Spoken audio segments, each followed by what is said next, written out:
Hi team, here's a quick video on graphing some irrational function.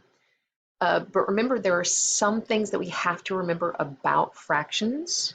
So let me put it over here on the right. Just kind of a quick recall is you're allowed to have a zero in the top. So you can have a zero on the top and some number, I know, hashtag, but some number on the bottom. That's okay. That would give us zero as our output, okay? If, however, we have a number on a top and a zero on a bottom, that guy is undefined, okay? So we can't have that. So the zero on the top is where we're going to find things like our y-intercepts, the x-intercepts, sorry. In the denominator, when that equals zero, that's where we find our vertical asymptotes, because those are the values that our x's cannot equal. So here are some things that are good to determine. First of all, I would factor both the top and the bottom if you can, okay? So let me do a little factoring over here on the side. The top, which is 2x squared plus 10x plus 12, has a GCF of 2. X squared plus 5x plus 6. And so that gives us an x plus 3 times an x plus 2 as our numerator. So we get 2 times x plus 3 times x plus 2. And then let's go ahead and do the denominator, which was x squared plus 3x plus 2. And that factors into x plus 2 times x plus 1.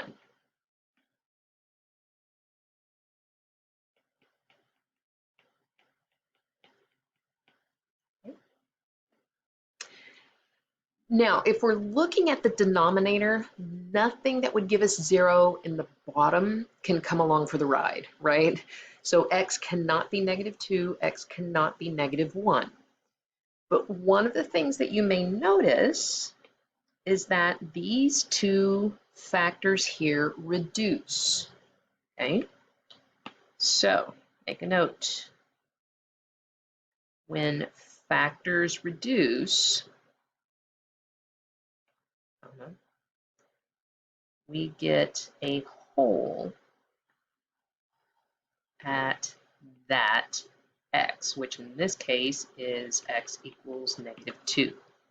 So wherever that ends up in our graph, wherever x equals -2, we can graph it, but then just erase and put a hole there, okay? All right, now we can also keep looking and see where do we have an asymptote, okay? So we look to the bottom. So this is the first thing here, okay? So sometimes they'll have holes, sometimes they won't, but that's okay. So then we can look for any vertical asymptote. And that's where our denominator or bottom equals 0. Okay, because that's where it's not allowed to have. So if we set x plus 1 equals 0, then that means we have a vertical asymptote at -1. And we always want to show our asymptotes as dotted lines. So sorry, this picture's a little blurry here, but at x equals -1, you're going to have a vertical asymptote. Now, because that value came from the denominator, and it would make the denominator 0, our x can never be -1. So it's not going to cross that vertical line. Now, we can also find our horizontal asymptote. I'm changing colors just so you can kind of see the different things. And the interesting thing about finding horizontal asymptotes is that we don't use the factored form, okay?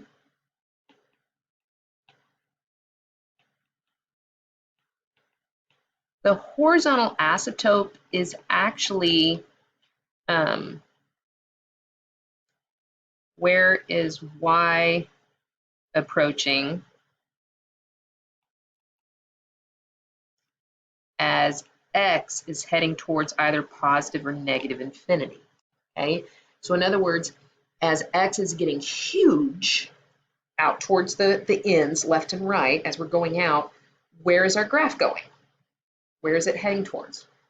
So if we look back up at this original function here, well, if x is 1,000,000, that little 12 and 2 on the right-hand side, those constants become kind of insignificant, right? And compared to 1,000,000 squared, even 10 million is kind of insignificant.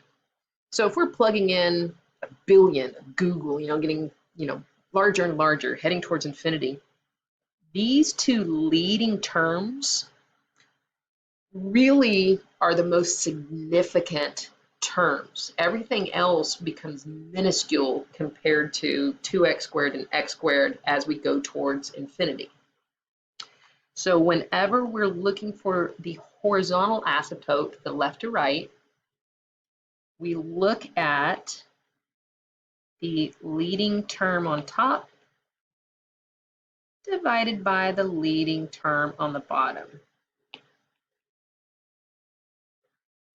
So in our case, that's 2x squared over x squared, which gives us just 2. So y equals 2 here. That is our horizontal asymptote. Now, let me step away from this example. I want to give you guys a little bit more information here about the horizontal asymptote. If we get, I don't know, like some number over an x or an x squared, as x is approaching infinity,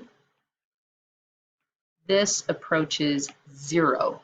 3 over 1,000,000, 3 over 1,000,000,000, right? So if you take your leading term over your leading term and you still have a variable left in the denominator, just remember, as x is getting really large, that fraction is going to be getting really small, practically 0.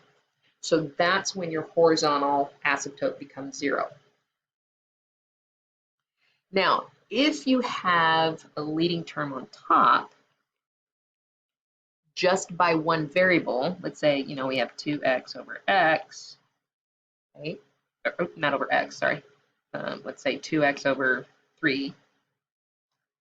Then we have a linear, what they call oblique asymptote, using the right term.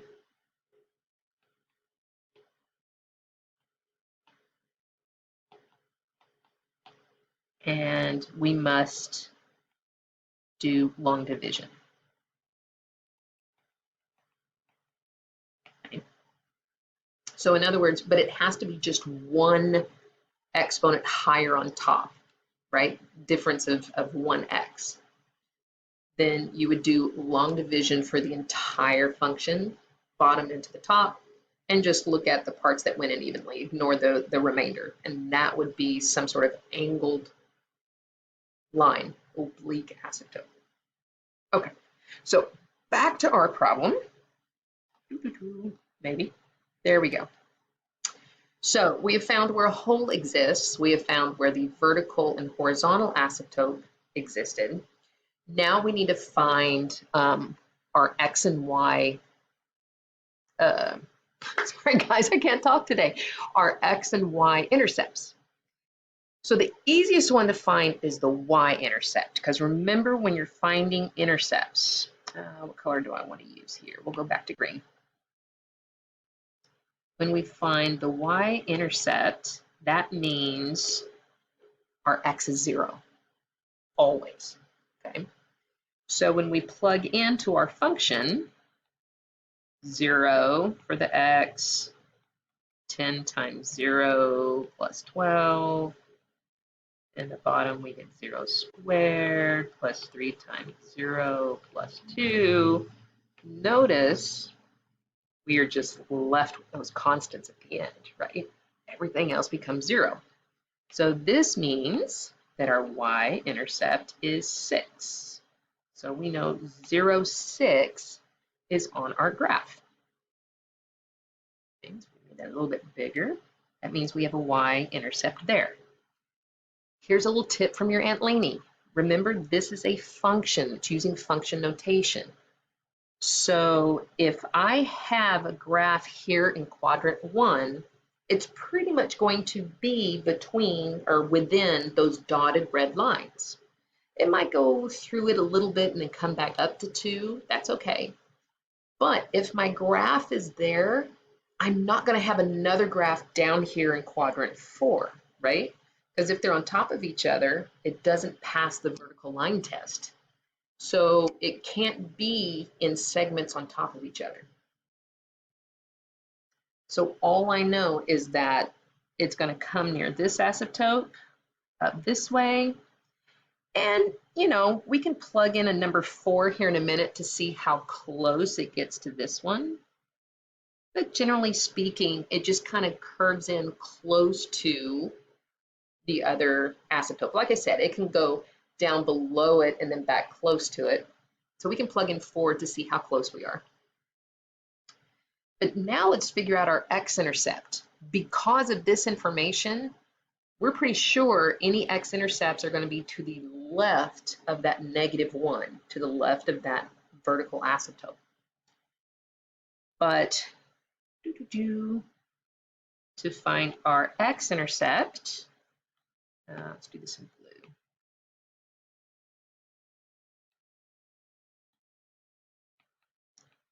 That means our y value or our output is 0.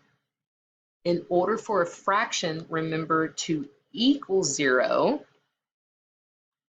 in order to a fraction to equal 0, in order for our y to equal 0, that means our top has to be 0. So we can look at x plus 3. So we have 2 times x plus 3 equals 0. Remember, we already reduced and had that whole. So that would give us an x-intercept at -3. Come up here and we have an x-intercept at -3. So again, just by the nature of our asymptotes, that means we're going to be coming close to our vertical asymptote but not touching. And we're eventually going to be coming closer to this one too. We just don't know if it crosses it. So what we can do is plug in some test points like -6 and 4, just to kind of see how close those points are to that horizontal line. Okay, so this is just extra points, right? We said we would plug in -6 and 4, just to kind of see how accurate our little curves are. So again, notice it satisfies the vertical line test. You're not going to have them on top of each other. So we're going to plug these points into the original equation, which I'm going to rewrite here so I don't have to keep scrolling up. 2x squared plus 10x plus 12 over x squared plus 3x plus 2. And then if we plug in the -6, we get 2 times -6 squared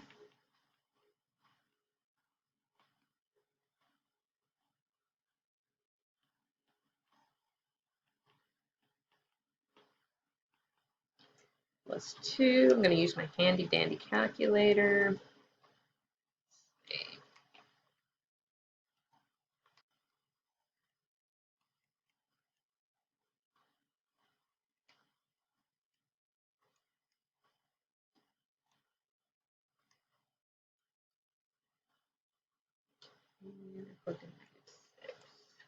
So that gives us approximately a